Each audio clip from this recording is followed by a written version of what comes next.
Tonight, the qualifying round concludes. 16 robots have gone head to head, hoping to move on to the next round of the tournament. They all hope to raise this trophy as the BASHBOTS champion. Previously, Sparks, Sea Devil, Connection and Umi Ryu all crashed their way into the round of 16.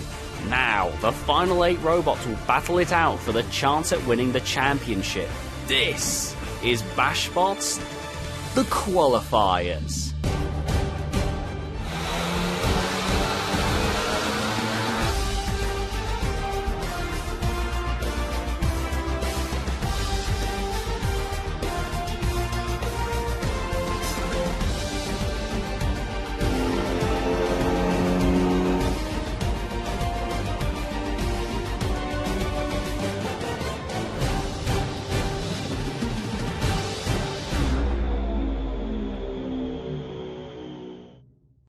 Hello everybody and welcome back to BASHBOTS. I am your host, the Dominus Ignis, and we have reached the final night of the qualifying round. Last episode we saw 4 more teams make it into the round of 16, and we saw another 4 teams get sent into the Wildcard Rumbles. Tonight we will see the final 8 robots in the competition battle it out for this trophy. Tonight's winners will automatically move on to the next round, while the losers will have to fight again in the Wildcard Rumbles, coming up next episode. Now that we're just about ready for our first battle of the night, let's send it down to the Damn Beaver to break down the match between Passive Aggression Evo and Temper Tantrum. The classic vertical versus horizontal spinner matchup, and it's pretty damn even to boot. On one hand, you've got Temper Tantrum, a vertical spinner known for its maneuverability, and also with a weapon power of 84, it has the power to back it up. However, it does struggle against horizontals, and what do you know, that's exactly what it's been drawn against. Passive Aggression, the horizontal in this matchup, comes from an experienced driver and boasts one of the heaviest weapons in the competition, and a scary 27 kilograms. While Temper Tantrum certainly has the advantage in control, and then Passive Aggression in both weapons and defense, this fight really could go either way. Ladies and gentlemen, it's robot fighting time! In the red square, from the USA, it's Passive Aggression Evo! In the blue square, from Taiwan, it's Temper Tantrum!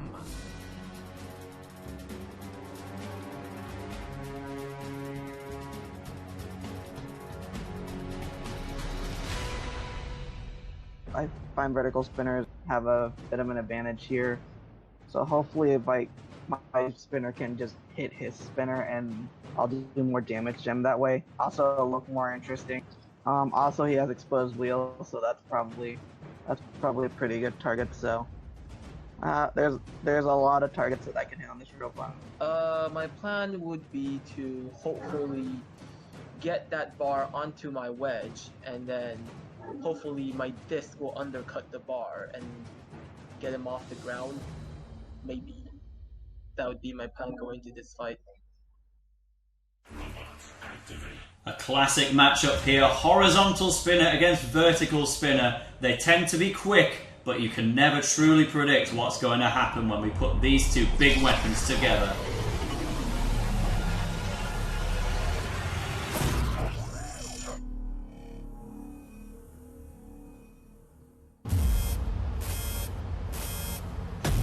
Spinner on spinner, horizontal versus vertical, and up goes our horizontal straight away, but it does have a nifty little Shreemak. Might need that more than one time in this fight, I'd imagine. Our horizontal passive aggression, it's called, against Temper Tantrum.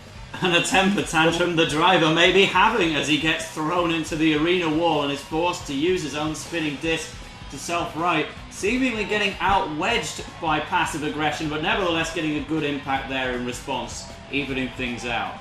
Yeah, Temper Tantrum gyroing a bit, but certainly connecting with a hit there.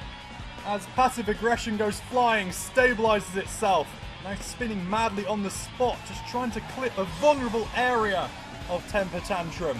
But not managing to do so far. Both machines holding up quite well as Temper Tantrum goes a cartwheeling for a second there. On the gyro dance, right onto its back, on the floor. Danger! Narrowly missing the floor flip. Well, it's breakdancing. Still has yet to self-right as well, but comes back into the action. Oh, Huge hit! Up and away! Passive. Goes passive aggression, but it just lands completely fine. What is this machine made from? Treating the attack as passive as possible on the floor discs, throwing it up into the arena. Is it the gyrating blade of this robot serving as some kind of propeller as it takes up into the skies and loses a piece of itself as well? But Temper Tantrum is thrown over in the process. These two spinners are just made of unobtainium by the seams of it, but they have a huge impact And in who the has centre come off of the better? arena. Well, they're both okay! Well, would you believe it? Absolutely incredible! And again, they just want more and more and more as they line up another charge. What will happen? Little more of a cuddling hit there. I doubt it will last long like this. Good exchange from passive aggression. Temper Tantrum doing its breakdance. Might be breaking itself. Ooh! Nearly out of the arena. Completely torn to pieces! Goodness me, it literally doesn't exist anymore. There was nothing passive about it. Well, what were the odds of that happening? It was such a good opening surge from Temper Tantrum here as they rocketed across the arena with each impact together. But by the end of the fight, the damage was mounting and mounting, and even after that gigantic impact, it was too much for Temper Tantrum, and they leave in a bin bag. In a close yet destructive fashion, passive aggression gets the KO, sending Temper Tantrum into the Wildcard Rumbles. It's time for the second battle of the night between Clank Requiem and Hondatron. On paper, this seems to be an even match, with both robots matching in control. But the turning point here could come in Clank Requiem's experience and also maneuverability, especially since Hondatron has issues with traction. However, Hondatron does have a clear advantage in armor, and well, since it's a flipper facing a vertical spinner, if they could get Clank over, then that weapon is going to take some serious damage. It's a battle that could go either way, and I for one can't wait to watch. Ladies and gentlemen, it's robot fighting time! In the red square, from Lithuania, it's Clank Requiem! In the blue square, from the UK, it's Hondatron!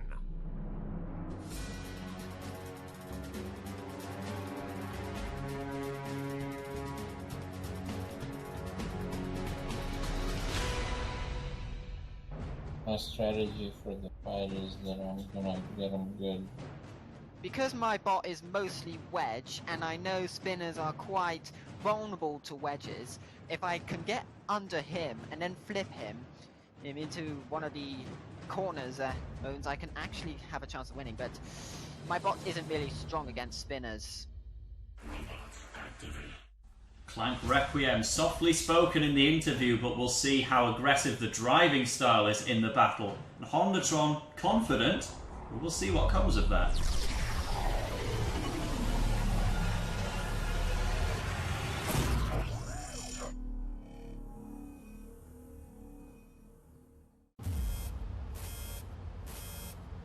So, vertical spinner and a defensive flipper it's been called.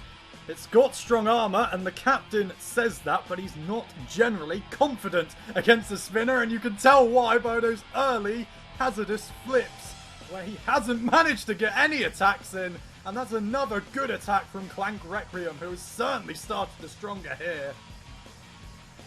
Yeah, and Hondatron, oh, now they've managed to find a way under those wedgelets of Clank Requiem. They are hard to beat by the looks of things. But manages one flip, but it's all gone a bit pants soon afterwards. Yeah, Hondatron just looking for a bit of space to breathe and has got in behind there. Oh, chance, big chance. And Clank Requiem now swings around and swings Hondatron over and then underneath it. I think if Clank Requiem keeps getting underneath, there could be some big damage to come for the overly defensive Hondatron, who is now getting churned in and around the flipper area. Oh dear. Hondatron looking more like a Subaru or even a Fiat right now as they just drive over the kill source and take more damage to that wedge, which they need in this battle. If they're going to stand any chance as they get barreled over once again. Clank Requiem way in the lead with another big impact, throwing Hondatron over. Yes, Hondatron's trying to self-right desperately here, but again, the one time it tries to get over cleanly, Clank Requiem follows through there.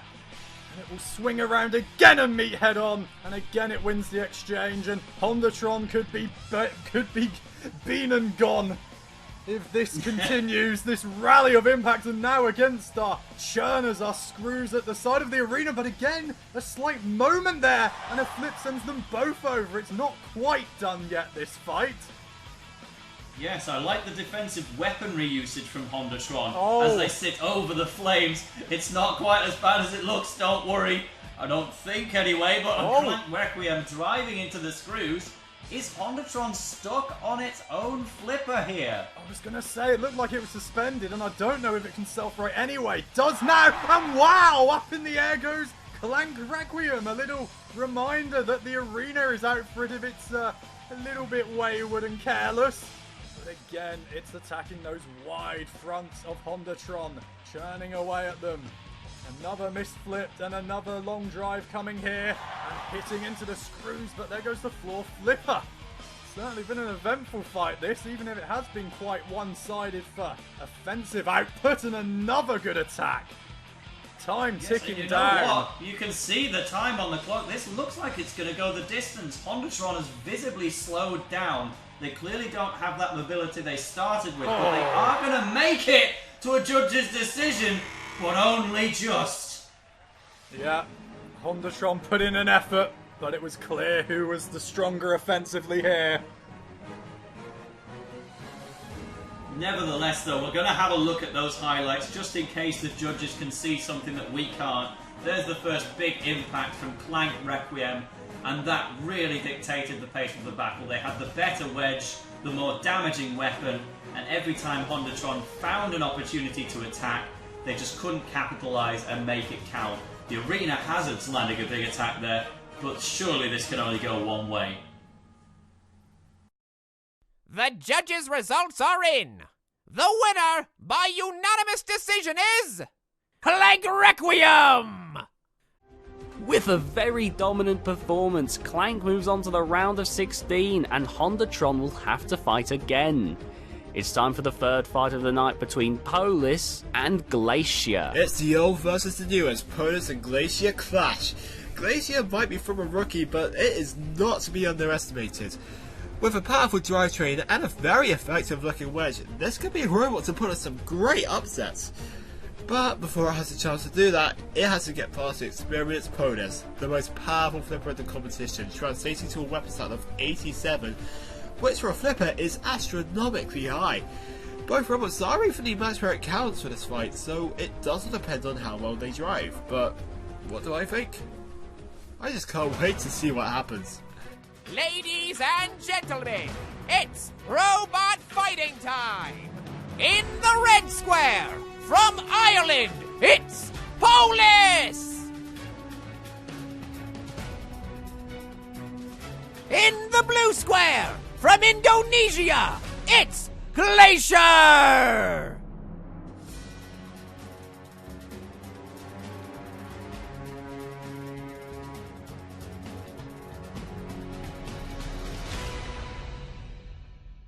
Okay, so we want to avoid his front wedge. We don't know if that's lower than ours or not, so we want to get around to his sides and then flip him around, flip him out of the arena, hopefully. My strategy is to try and outmaneuver him and try to get under from his side and go and get him into a corner. Well, we take a break from the spinners here as we get the flipper of Polis against the wedge of Glacier. Traditionally, flippers win this, but we'll have to see.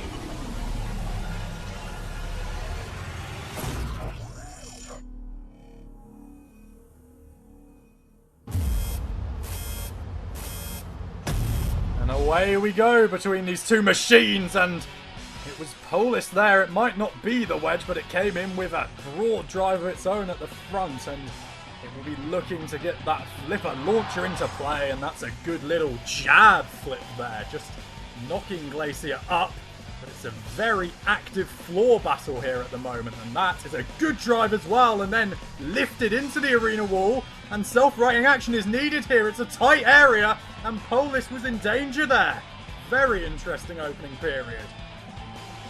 Yes, I'm very surprised to see Polis end up in that position as well, the way they were drifting around the arena with such control. I loved the opening stages from it, and they've managed to get some good flips here now as they pressure towards the arena wall, but Glacier, pardon the pun, slippery as ice and gets away. Yeah, certainly. So, that's the interesting flank attack there from Polis, and trying to follow it up, but couldn't quite. It's going to take incredible precision for one of these two machines to get the edge over the other, because I tell you what, this is a close one so far. Both trying to maneuver to those sides, and Polis again just about missing its attack. Who can get a decisive attack? Maybe getting the arena hazards involved, maybe. They need something visually to go their way here to tempt the judges into their favour. One of these two. Oh, well, that's a good flip that will help Polis in its particular campaign for the judge's decision. And that is pressuring. It's He's out of the arena. Fantastic. We don't need the judges when we've got out of the arena flipping power, and Polis just looks at what it's done. Fantastic precision as it throws the Glacier back to the Ice Age. That opening assault, we never really saw which robot had the lower ground clearance. They were exchanging in that front, so no robot had the inherent design advantage, but in the end, the knockout power belongs to Polis. And with our first out of the arena of the season, Polis impressively moves on to the round of 16. Glacier will have to fight again in the Wildcard Rumbles. It's time for our final fight of the night, where we will see Cosmo take on Justin. With a strong vertical spinner and a ton of experience to draw from, Cosmo looks like the clear winner of this match, but don't count out Justin just yet. With no active weapon and also the ability to run inverted, Cosmo can only defeat this through sheer brutality, and with Justin's armor stat of 86, that might just be harder than expected. Ladies and gentlemen, it's robot fighting time! In the red square, from the USA, it's Cosmo! In the blue square, from the USA, it's Justin!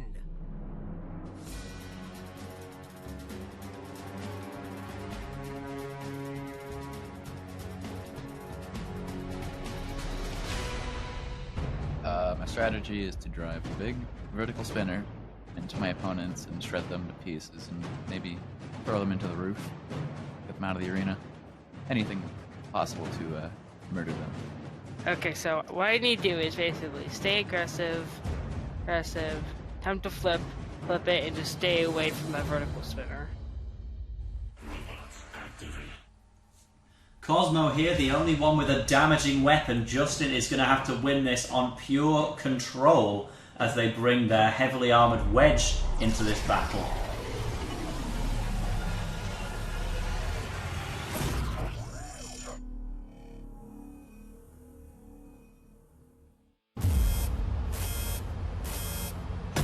And away we go. Is it justifiable to say Justin has no chance? Well, that's not the most promising start for it. Without an active weapon, it needs some kind of brains behind its driving at the very least. But it is now prizing underneath with those wedgelets at one end of the machine. So, oh! Wow, I was about to praise it, but now it's on the back foot as Cosmo comes in with its spinner that doesn't seem to be spinning at frightening speeds, but it's still capable of knocking and flinging slightly. Oh, and damaging! And flinging a part of Justin into the ceiling there. So that's the first major impact from Cosmo. And while Justin is upside down, there's very, very little it can do. Honestly, going on the floor flipper is probably for the best for it there. You gotta hope that you can end the right way up again.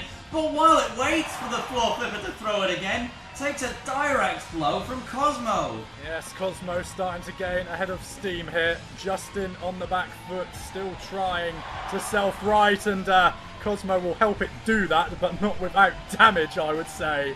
And back over it goes again anyway. Oh, Justin, you just cannot catch a break, can you? Oh dear! Well, it can be broken!